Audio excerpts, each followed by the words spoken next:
जय जोहार, जय छत्तीसगढ़ संगवारी मन ला। दोस्तों, ये हमारा फिजिक्स का फोर्थ लेक्चर है जिसमें हम लोग पढ़ेंगे तरंग, ध्वनि एवं दाब।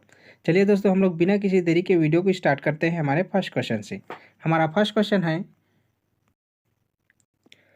वह तरंग जिसे माध्यम की आवश्यकता नहीं होती।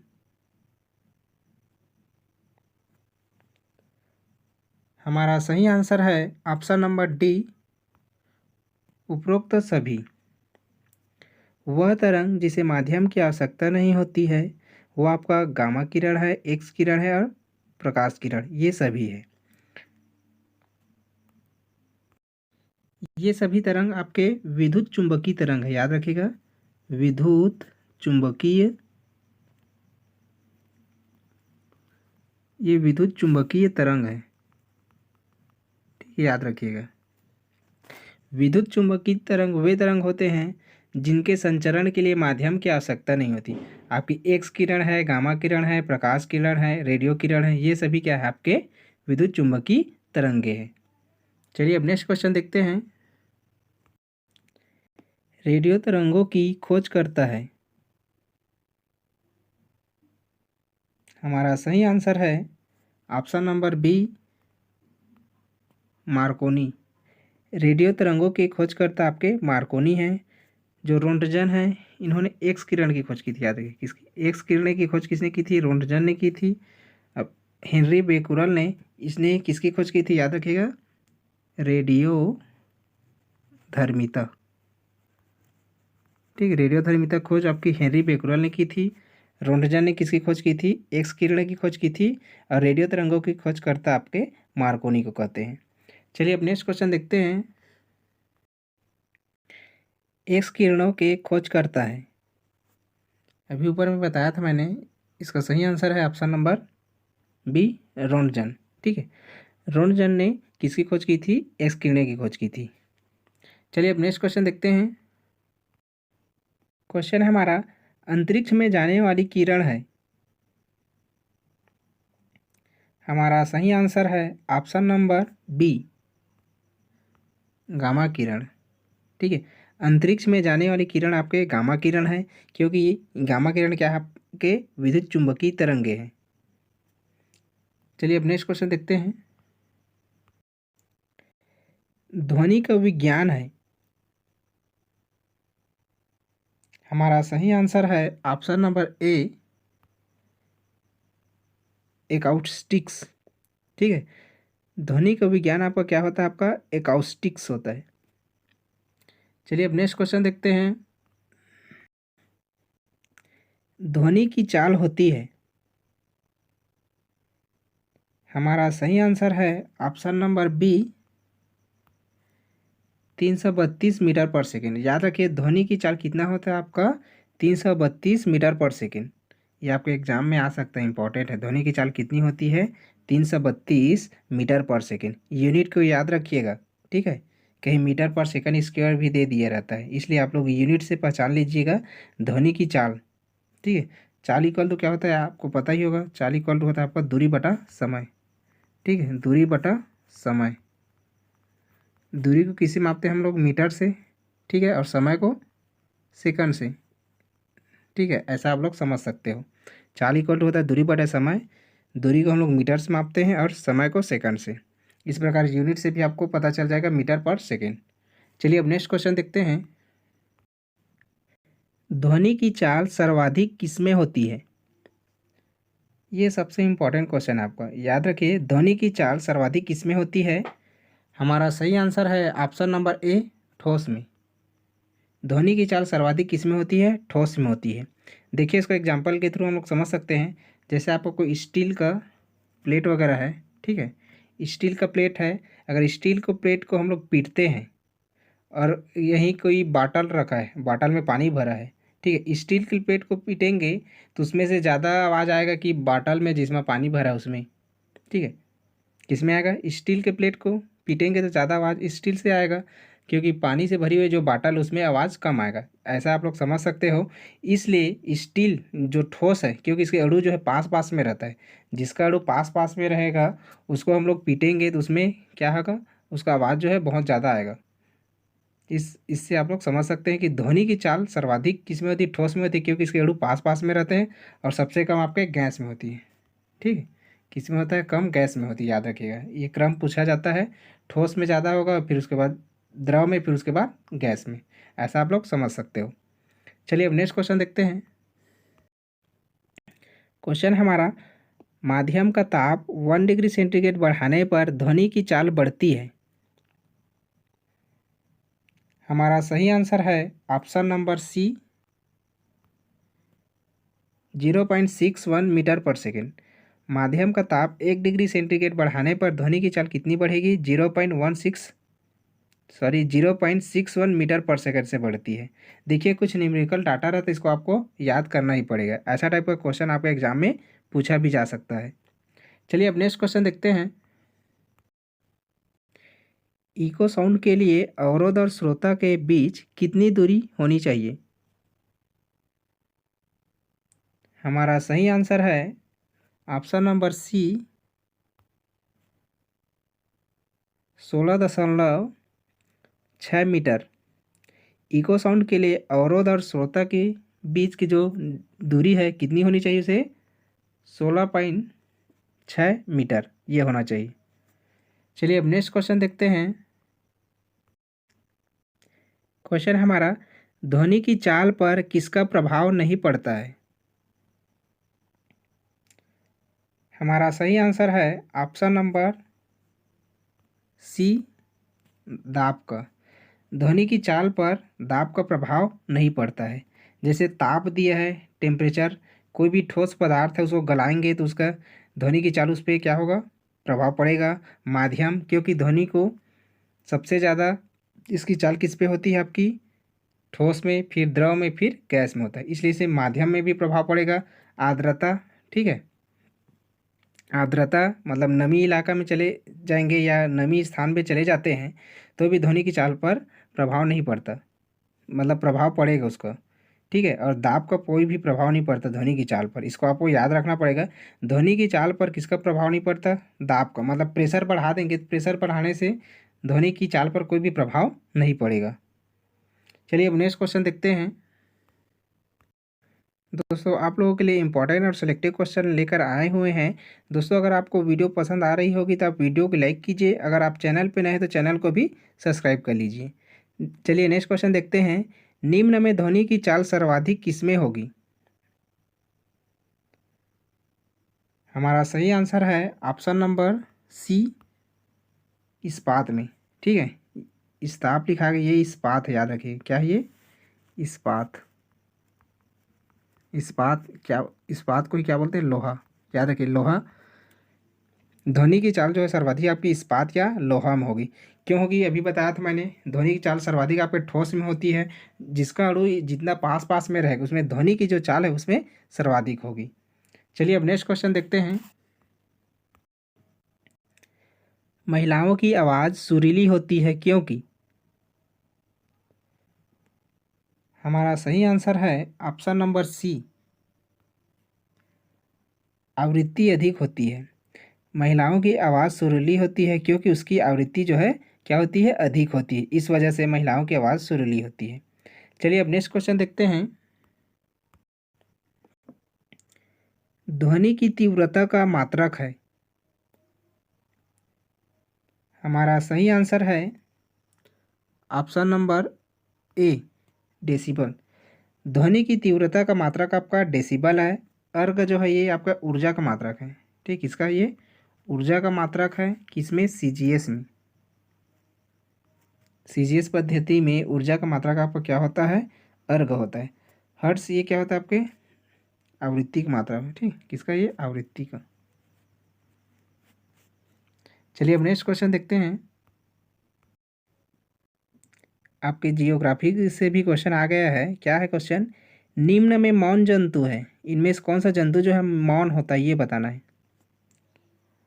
हमारा सही आंसर है ऑप्शन नंबर डी, याक।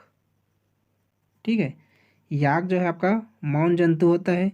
ये आपके जो तिब्बत इलाका में, जो पहाड़ी इलाका रहता है, बर्फीला इलाका में, वहाँ पाया जाता है। कहाँ, ये तिब्बत में।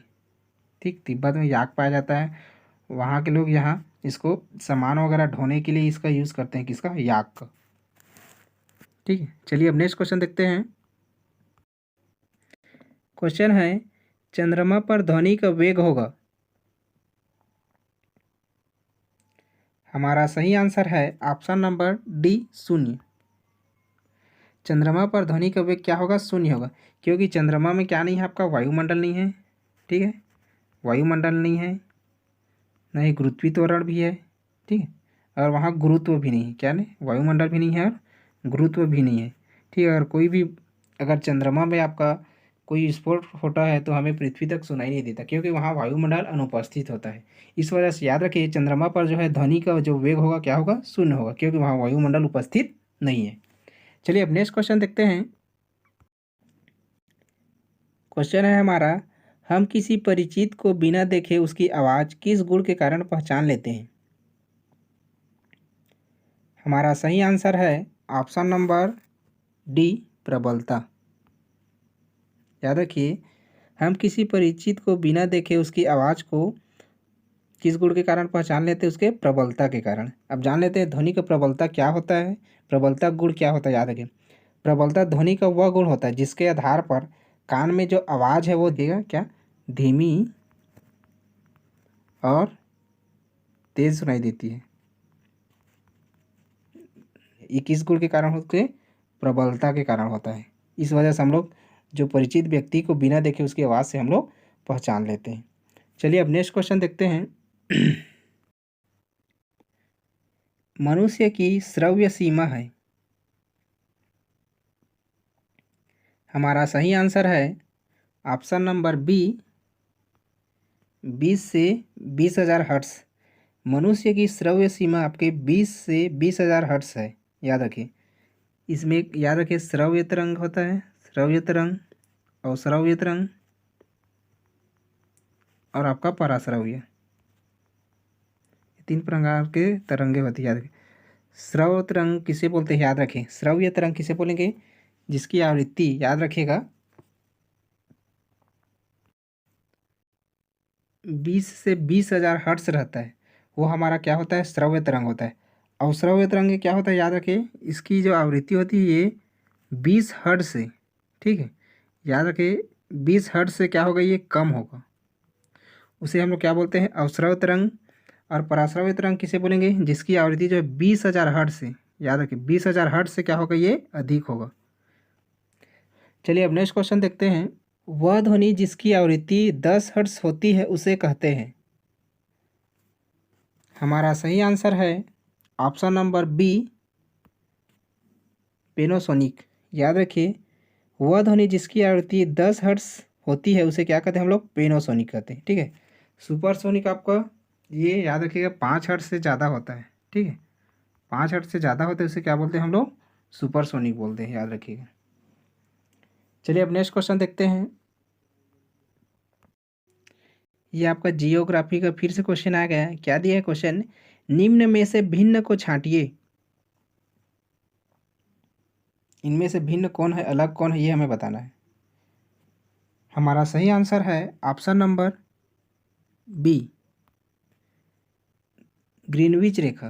ठीक है, ये अलग है। कर्क रेखा, मकर रेखा, भूमध्य रेखा ये सभी सेम है, लेकिन जो ग्रीनविच रेखा ये अलग है, क्योंकि ये टाइम को बताता है, मतलब समय को बताता है। याद रखिएगा, किसको बताता है, ये समय को बताता है। चलिए अब नेक्स्ट क्वेश्चन देखते हैं। रडार में प्रयुक्त तरंगे हैं। हमारा सही आंसर है ऑप्शन नंबर सी, रेडियो तरंग। ठीक है, रडार में प्रयुक्त तरंगे कौन सी है, आपकी रेडियो तरंग है। रडार का फुल फॉर्म जान लेते हैं। याद रखिएगा, रडार का फुल फॉर्म आर एस हो जाएगा आपका रेडियो, डी हो जाएगा आपका डिटेक्शन, एस हो जाएगा आपका एंड, और आर हो जाएगा आपका रेंजिंग। ठीक, याद रखिएगा, आपके एग्जाम में क्वेश्चन पूछा जा सकता है। रडार का फुल फॉर्म क्या हो जाएगा आपका, रेडियो डिटेक्शन एंड रेंजिंग। ठीक है, यहाँ देखिए आर से क्या हो जाएगा, आर ए से आपका रेडियो, रेडियो इसलिए याद रखिएगा रडार पे क्या प्रयुक्त होगा आपका, रेडियो। नाम में उसका छुपा हुआ है रेडियो डिटेक्शन एंड रेंजिंग। चलिए तो सब नेक्स्ट क्वेश्चन देखते हैं।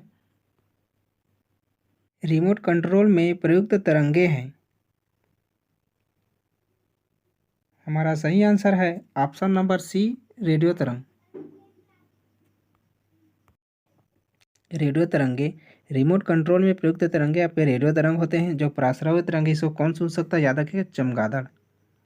चमगादड़, ठीक, इसको सुन सकता है आपका प्रासरावी तरंगे को। अवरत किरण ये आपके रडार में प्रयुक्त वाले तरंगे हैं, याद रखिएगा। पराबैंगनी किरणें, जो हानिकारक पराबैंगनी किरणों को कौन बचाता है, आपका ओजोन परत, ठीक, ओजोन परत हानिकारक पराबैंगनी किरणें से बचाता है। चलिए अब नेक्स्ट क्वेश्चन देखते हैं। रडार का प्रयोग होता है। हमारा सही आंसर है ऑप्शन नंबर सी, एविगेशन में। रडार का प्रयोग आपका एविगेशन में होता है, याद रखिए। और ग्रेविएशन में सोनार का प्रयोग होता है, याद रखिए, ठीक है। सोनार का प्रयोग किस में होगा, आपका ग्रेविएशन में होगा, और रडार का आपका एविगेशन में। चलिए अब नेक्स्ट क्वेश्चन देखते हैं। समुद्र में डूबी हुई वस्तु का पता लगाने में काम आता है। हमारा सही आंसर है ऑप्शन नंबर सी, सोनार। समुद्र में डूबी हुई वस्तु का पता लगाने में काम आता है आपका सोनार। सोनार का फुल फॉर्म आपके एग्जाम में पूछा जाता है, याद रखिएगा, ठीक है। जो सोनार होता है इसका फुल फॉर्म क्या होता है, याद रखिएगा, साउंड, ये से हो जाएगा आपका साउंड, एन से हो जाएगा आपका navigation, navigation, sound navigation and ranging, ठीक, ए से हो जाए आपका एंड, आर से हो जाए आपका रेंजिंग। इसका फुल फॉर्म होता है आपका साउंड नेविगेशन एंड रेंजिंग। आपके एग्जाम में क्वेश्चन पूछा जा सकता है, ठीक। चलिए अब नेक्स्ट क्वेश्चन देखते हैं। सोनार में प्रयुक्त तरंगे हैं। हमारा सही आंसर है ऑप्शन नंबर सी, रेडियो तरंगे। याद रखिए, सोनार में प्रयुक्त तरंगे कौन सा आपका, रेडियो तरंगे हैं। और रडार में बोलेगा, ठीक है, तो कौन सा तरंगे प्रयुक्त करते हैं हम लोग, अवरक्त तरंगे।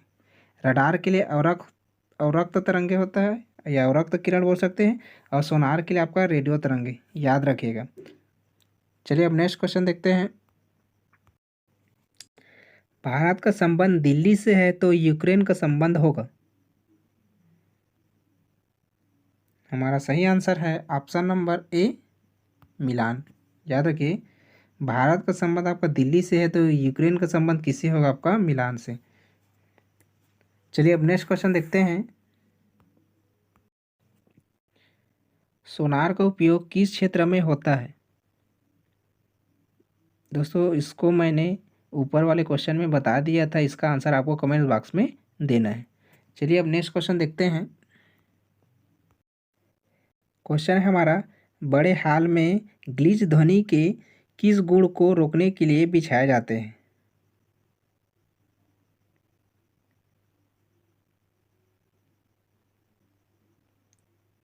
हमारा सही आंसर है ऑप्शन नंबर ए, अनुनाद।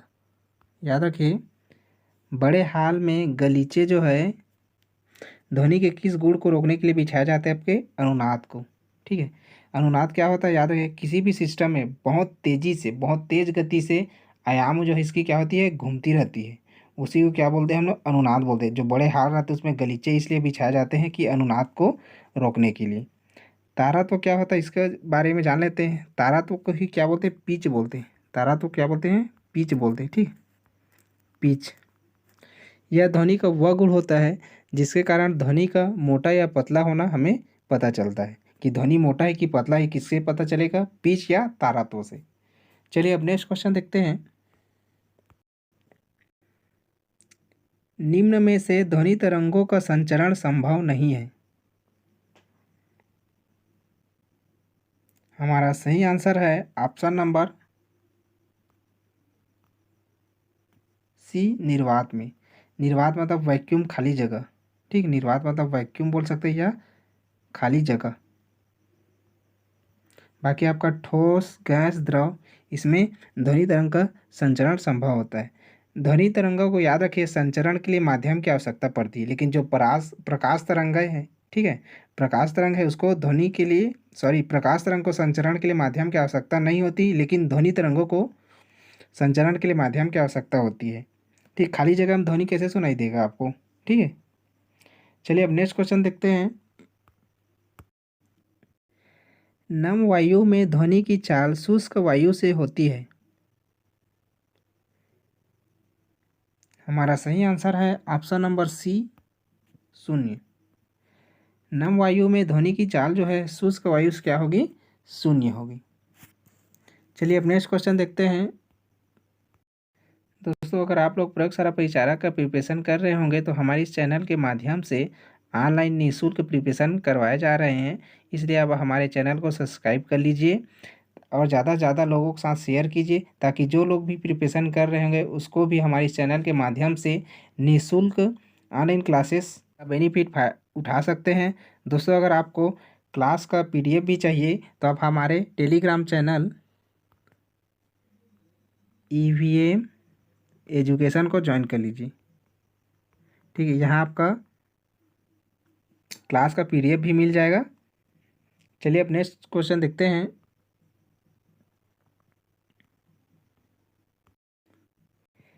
माध्यम के ताप में 10 डिग्री सेंटीग्रेड से वृद्धि करने पर ध्वनि की चाल बढ़ जाती है।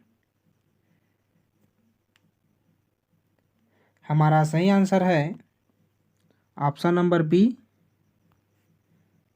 60 मीटर पर सेकेंड। माध्यम के ताप में 10 डिग्री सेंटीग्रेड से वृद्धि करने पर ध्वनि की चाल कितनी बढ़ जाती है आपकी, 60 मीटर पर सेकेंड। देखिए दोस्तों, ये कुछ डाटा रहता है, इसको आपको याद करना ही पड़ेगा। ठीक है, जब 1 डिग्री सेंटीग्रेड की वृद्धि होती है तो कितना हो जाता था, ये हो जाता था आपका 0.16 मीटर पर सेकेंड, लेकिन 10 डिग्री सेंटीग्रेड में कितना हो जाएगा, ये आपका 60 मीटर पर सेकेंड। चलिए अब नेक्स्ट क्वेश्चन देखते हैं। समान ताप पर वायु दाब दुगुना करने पर ध्वनि की चाल हो जाएगी। हमारा सही आंसर है ऑप्शन नंबर सी, 4 गुनी। याद रखिए, समान ताप पर वायु दाब को दुगुना करते हैं तो जो ध्वनि की चाल है क्या हो जाती है, 4 गुना हो जाती है। चलिए अब नेक्स्ट क्वेश्चन देखते हैं। पराध्वनिक वायुयान की चाल ध्वनि की चाल से होती है। हमारा सही आंसर है ऑप्शन नंबर डी, कम। याद रखिएगा, जो पराध्वनिक वायुयान की जो चाल होती है ये ध्वनि की चाल से क्या होती है, याद रखिएगा, कम होती है। चलिए अब नेक्स्ट क्वेश्चन देखते हैं। एक पूर्णतः दृढ़ क्षण में ध्वनि की चाल होती है। हमारा सही आंसर है ऑप्शन नंबर बी, अनंत। एक पूर्णतः दृढ़ क्षण में याद रखिए ध्वनि की चाल कितनी होगी, अनंत होगी। लेकिन आपकी ध्वनि की चाल कितनी होती है आपको पता होना चाहिए, कितना होता है आपका, 332 मीटर पर सेकेंड। ठीक, ये ध्वनि की चाल होती है। चलिए अब नेक्स्ट क्वेश्चन देखते हैं। निम्न में कौन सी ध्वनि का तारतम्य अधिक होता है। हमारा सही आंसर है ऑप्शन नंबर ए, शोर। याद रखिए, शोर ध्वनि का तारतम्य अधिक होता है। तारतम्य क्या है, ध्वनि का वह गुण होता है जिसके कारण, याद रखिएगा, ध्वनि का मोटा या पतला होने का ज्ञात होता है। ठीक, शोर करोगे तो बहुत ज़्यादा, देखो ध्वनि इसका मोटा है या पतला है इससे ज्ञात होगा आपके तारतम्य या पिच से। इसलिए ध्वनि का तारतम्य सबसे अधिक होता है आपके शोर से। चलिए अब नेक्स्ट क्वेश्चन देखते हैं। दो अंतरिक्ष यात्रियों के चंद्र तल पर बोलने पर। हमारा सही आंसर है ऑप्शन नंबर सी, ध्वनि सुनाई नहीं देगी। दो अंतरिक्ष यात्रियां के चंद्र तल पर बोलने पर उसे ध्वनि सुनाई नहीं देगा, क्योंकि चंद्र तल पर आपका वायुमंडल नहीं होता। ठीक है, क्या नहीं होता, आपका वायुमंडल नहीं होता, इस वजह से वहाँ जो भी विस्फोट होगा या कोई वहाँ बोलता है तो हमें ध्वनि सुनाई नहीं देती। चलिए अब नेक्स्ट क्वेश्चन देखते हैं। किस ताप पर ध्वनि का वेग 0 डिग्री सेंटीग्रेड पर वेग दुगना हो जाएगा। हमारा सही आंसर है option number C, 198 degree centigrade, 198 degree centigrade ताप पर ध्वनि का वेग 0 डिग्री सेंटीग्रेड पर वेग दुगना हो जाएगा। चलिए अब नेक्स्ट क्वेश्चन देखते हैं। जल के पृष्ठ पर संचरित तरंग है। हमारा सही आंसर है ऑप्शन नंबर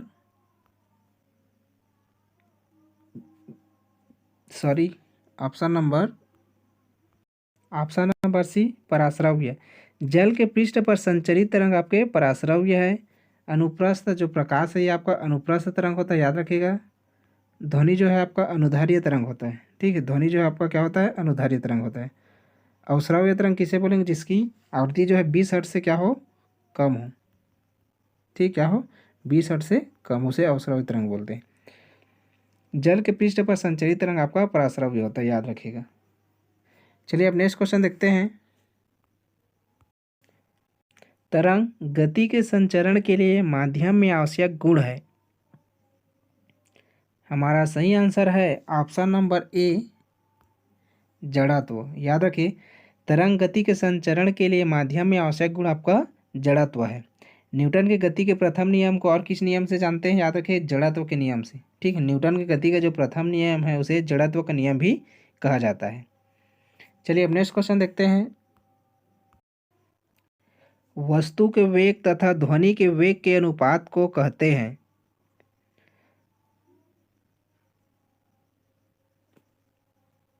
हमारा सही आंसर है ऑप्शन नंबर ए, याद रखिएगा, क्या, मैक नंबर, ठीक है, मैक नंबर। वस्तु के वेग तथा ध्वनि के वेग के अनुपात को क्या कहा जाता है, आपका मैक नंबर कहा जाता है। इसे एम से डिनोट करते हैं, याद रखिए, मैक नंबर को एम से डिनोट करते हैं, याद रखिए। ये आपका वस्तु को वेग तथा ध्वनि के वेग के अनुपात को बोलते हैं आपका मैक नंबर। चलिए अब नेक्स्ट क्वेश्चन देखते हैं। शुद्ध स्वर प्राप्त करने के लिए प्रयुक्त सर्वश्रेष्ठ ध्वनि स्रोत है। हमारा सही आंसर है ऑप्शन नंबर ए बांसुरी। याद रखिए, शुद्ध स्वर प्राप्त करने के लिए प्रयुक्त सर्वश्रेष्ठ ध्वनि स्रोत कौन सा होगा, आपका बांसुरी होगा। इससे हम लोग शुद्ध स्वर प्राप्त कर सकते हैं। चलिए अब नेक्स्ट क्वेश्चन देखते हैं। दोस्तों हम लोग तरंग और ध्वनि से रिलेटेड जितना भी क्वेश्चन आपको एग्जाम में पूछा गया था वो सब हम लोग डिस्कस कर लिए हैं। अब बच गया है आपका दाब। अब दाब के बारे में पढ़ते हैं। चलिए देखते हैं दाब से रिलेटेड कुछ क्वेश्चन। क्वेश्चन हमारा, दाब का एसआई मात्रक है। हमारा सही आंसर है ऑप्शन नंबर बी पास्कल। याद रखिए, दाब का एसआई मात्रक आपका क्या होता है, पास्कल होता है।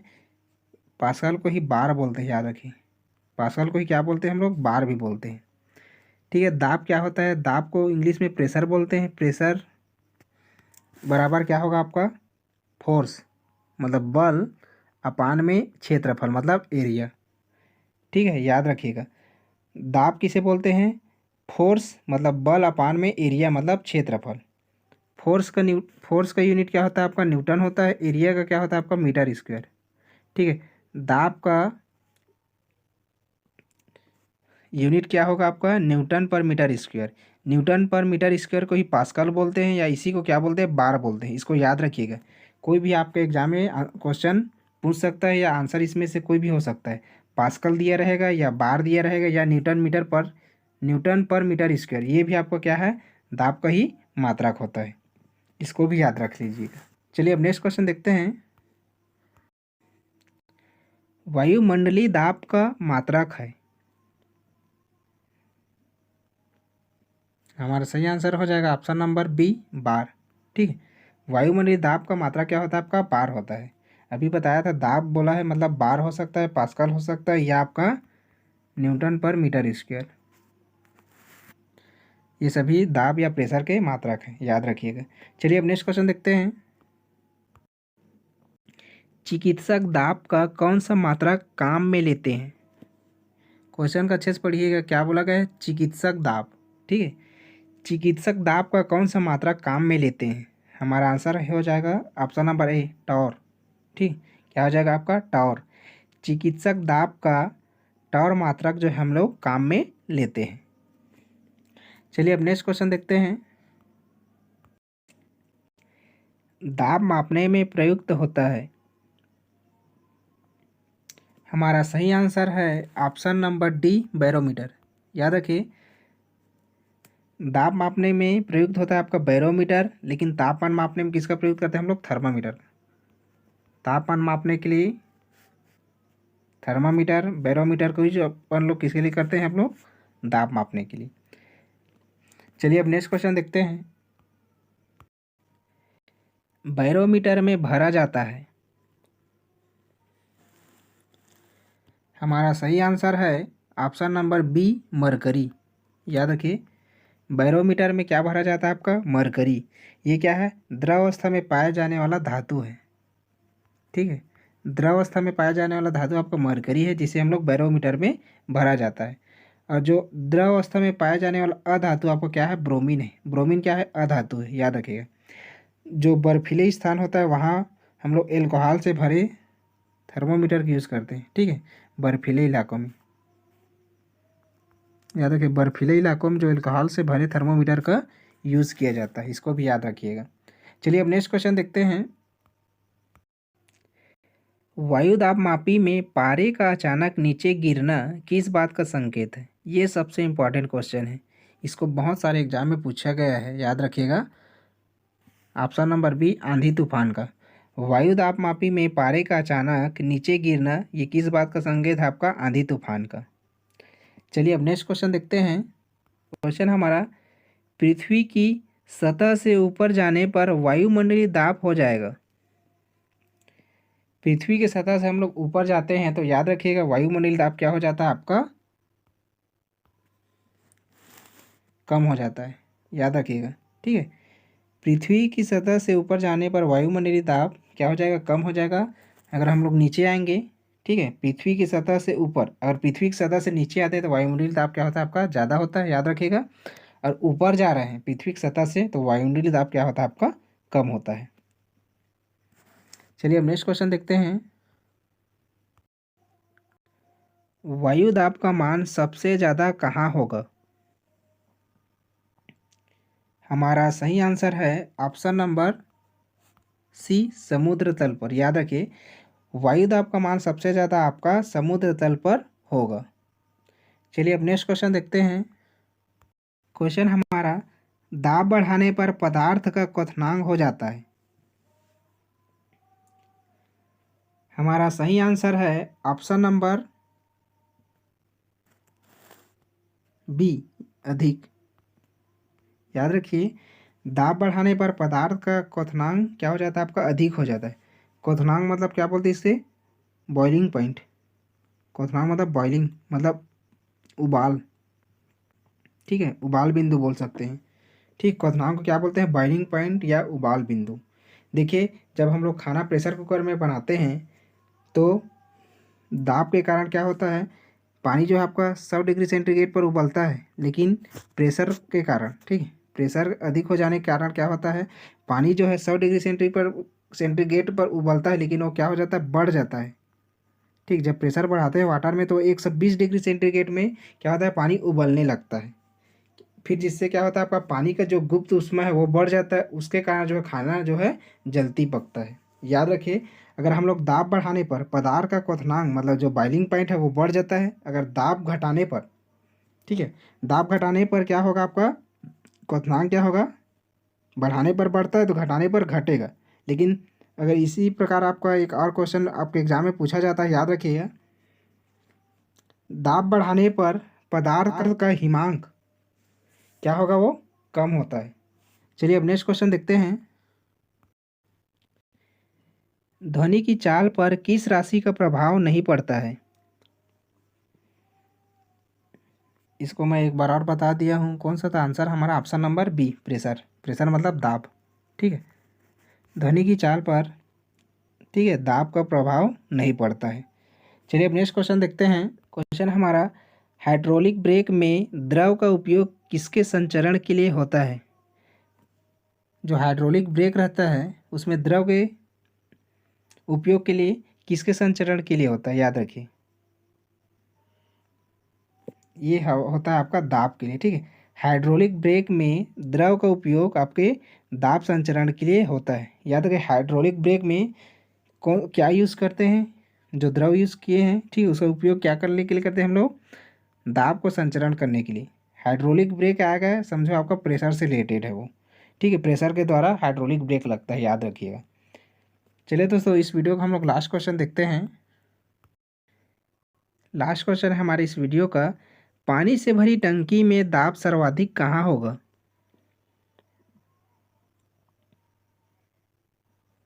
हमारा सही आंसर है ऑप्शन नंबर डी, सभी जगह एक समान होगा। याद रखें, पानी से भरी टंकी में दाब जो है सर्वाधिक कहाँ पर होगा, सभी जगह समान होगा, ठीक है। पानी से भरी टंकी में दाब जो है क्या होगा आपका, सभी जगह एक समान होगा।